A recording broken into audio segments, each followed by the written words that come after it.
Hello learners, CSIR net जून 2024 की vacancies अपनी आ गई हैं। काफ़ी सारे जो हम चेंजेस सोच रहे थे, कुछ चेंजेस तो हुए हैं बट मोस्ट ऑफ चेंजेस जो हम लोग एक्सपेक्टेड कर रहे थे वो सब चेंजेस नहीं हुए हैं। थोड़ा सा मैं उसका एडवर्टाइजमेंट का ब्रीफ कर देती हूँ, पर मैं फिर भी सजेस्ट करूँगी कि जो इसकी इन्फॉर्मेशन बुलेटिन है प्लीज़ आप उसकी साइट पे जाके एक बार पूरा इन्फॉर्मेशन बुलेटिन पढ़िएगा। पर जो इसके हाईलाइटेड पॉइंट्स हैं मैं यहाँ पर ब्रीफ कर ही देती हूँ आप लोगों को, ठीक है। ये CSIR नेट जून जो है स्टूडेंट्स, आपको पता ही है ये साइंस वाले स्टूडेंट्स के लिए ही रहता है। अब जो हम लोग जैसे सोच रहे थे कि UGC वाले आपकी बारी है ना हार्ड कॉपी पे करवा रहे हैं, मतलब कंप्यूटर बेस्ड नहीं करवा रहे हैं, तो हो सकता है कि CSIR वाले भी करवा रहे हो, पर ऐसा नहीं हुआ है। यहाँ पर उन्होंने क्लियरली मेंशन करा है कि CBT टेस्ट होगा, यानी कि कंप्यूटर बेस्ड टेस्ट ही होगा। फॉर्म फिलिंग की अगर मैं बात करूं तो ऑनलाइन रजिस्ट्रेशन हमारे कल यानी कि 1 मई से स्टार्ट हो चुके हैं और ये लास्ट डेट है इसकी 21 मई की। अगर जो फीस है फॉर्म की वो उसकी मैं बात करूं तो उसकी लास्ट डेट है ट्रांजेक्शन कराने की 22 मई की। उसमें भी रात के 11:50 तक ही आप करा सकते हैं। अगर फीस की मैं बात करूं तो जनरल कैटेगरी के लिए फॉर्म फिलिंग की फीस है 1150 रुपीज़। EWS या OBC के हैं आप तो 600, SC ST PWD के लिए है तो 325 रुपीज़ है। सब्जेक्ट कोड की मैं बात करती हूँ। सब्जेक्ट कोड की फिजिक्स का अलग है, मैथमेटिक्स का अलग है। आप लोग इन्फॉर्मेशन बुलेटिन में जाके देखेंगे तो वहाँ आपको पूरा पता चल जाएगा। आर्ट साइंस का भी अलग है। मैं केमिकल साइंस का बता देती हूँ। मोस्ट ऑफ स्टूडेंट्स केमिस्ट्री से रिगार्डिंग रिलेटेड हैं, इसलिए सब्जेक्ट कोड आपको ज़रूरत पड़ेगा। केमिस्ट्री वालों के लिए सब्जेक्ट कोड है 701, ठीक है। अगर फॉर्म में यही कहूँगी स्टूडेंट्स कि आप लोग प्लीज़ फॉर्म बहुत ध्यान से भरिएगा, कोशिश करिएगा कि कोई भी मिस्टेक नहीं हो।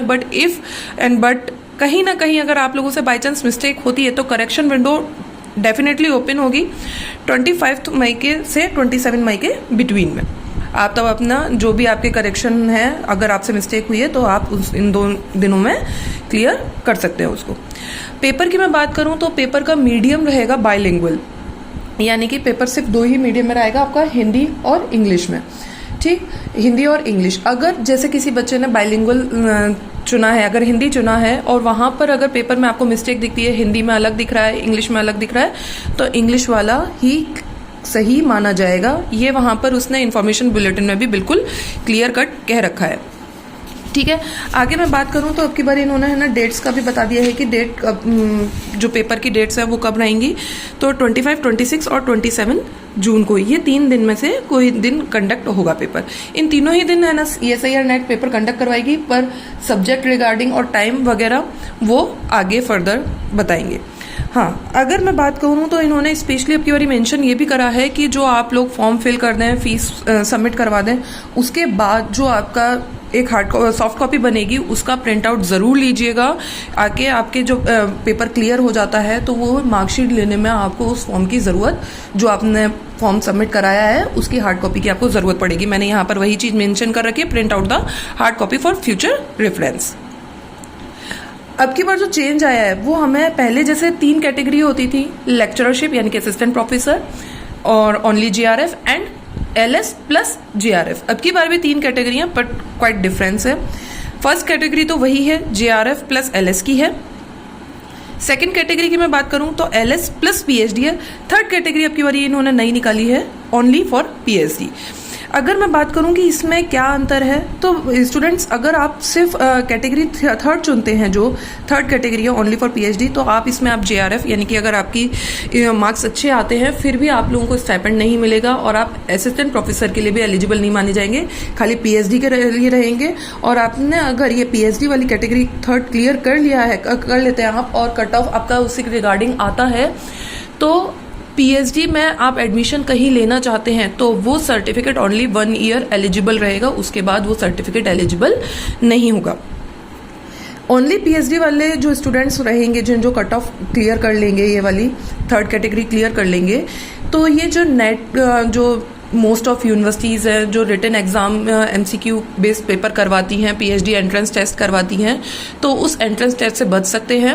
उस जो ये आपकी मार्कशीट आएगी, जो सर्टिफिकेट आएगा, वो सर्टिफिकेट एज अ यहाँ पर यूज़ कर सकते हैं। और क्राइटेरिया वही रहेगा, 70% of PhD certificate plus 30% of your BSc MSc classes का रहेगा।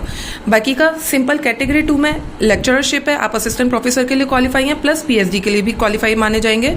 कैटेगरी 1 में है JRF है, यानी कि आपका स्टाइपेंड भी रहेगा यहाँ पर और असिस्टेंट प्रोफेसर के लिए भी रहेंगे।